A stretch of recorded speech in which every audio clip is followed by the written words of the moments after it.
Hi guys, welcome back to our channel Finance for Beginners. Today in this video, I'm going to show you how to log into your Datacom Payroll.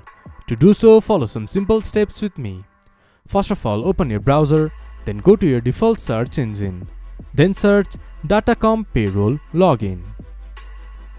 Then go to the first result that shows up or go to datacomdirectaccess.co. It will then take you to the login portal of Datacom. There, enter your username and a password. Once you have entered your login credentials, click to login. Then you should be able to access the Datacom Payroll. If you have forgot your password, you can get help by clicking to Forgot Password.